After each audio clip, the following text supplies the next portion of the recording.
Ya, servis inverter on grid ya, atau grid T. Nih, dari Soyosource ya, model LCD. Jadi ini MOSFET-nya ada yang short ya, dan ini sempat diservis juga sih sama yang lain. Ternyata masih short karena memang ada MOSFET yang belum keganti ya. Ini dua MOSFET ini jebol. Nah, ini udah dipasang sebetulnya ya. Nah, ini yang dipasang tadi yang ini nih. Jadi ini bagian output ya, atau di low frekuensinya yang terhubung langsung ke PLN. Nah, ini PLN-nya.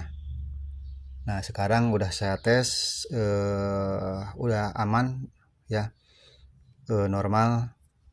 Cuman ini dari trafo HF-nya ini ada yang geter ya, gitu.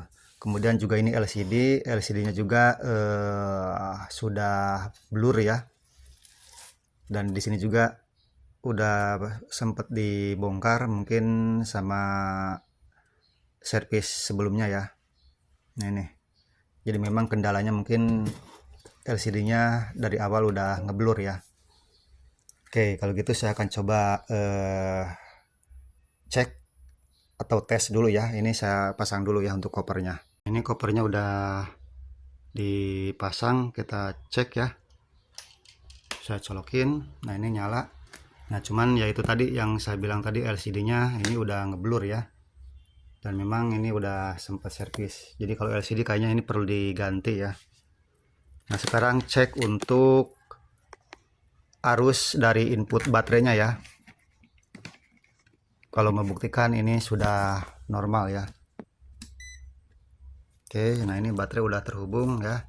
Saya akan naikin MCB-nya. Kita cek untuk arusnya ya. Berapa ampere. Oke, bentar, belum kelihatan ya. Nah, oke, ini 0,3. Ini udah saya naikin.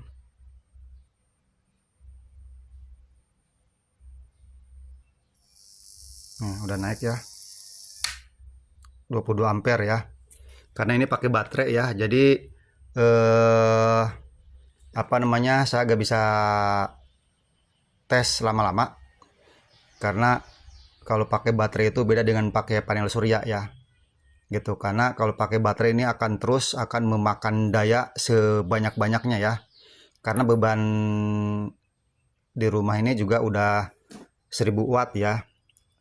Dan ini bukan hanya untuk beban rumah saja, tapi akan ditransfer ke jaringan on grid lainnya ya. Karena ini nggak pakai limiter, jadi ini saya nggak bisa pakai lama. Yang penting ini membuktikan bahwa udah normal ya.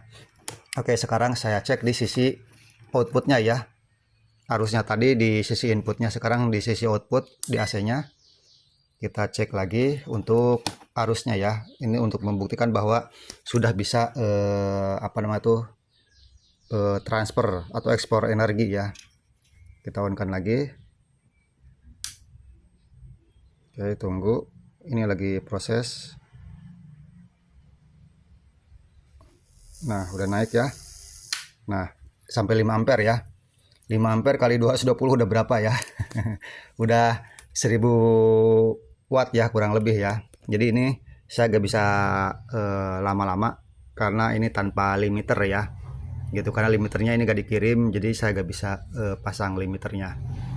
Gitu. Sementara di sini saya gak bisa milih mode ya, karena LCD-nya juga udah apa namanya tuh, udah blur ya.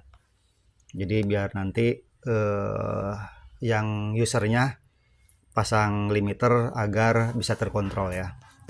Oke, jadi ini membuktikan bahwa inverternya udah selesai dan saya akan rakit kembali dan saya kirim kembali ke pemiliknya.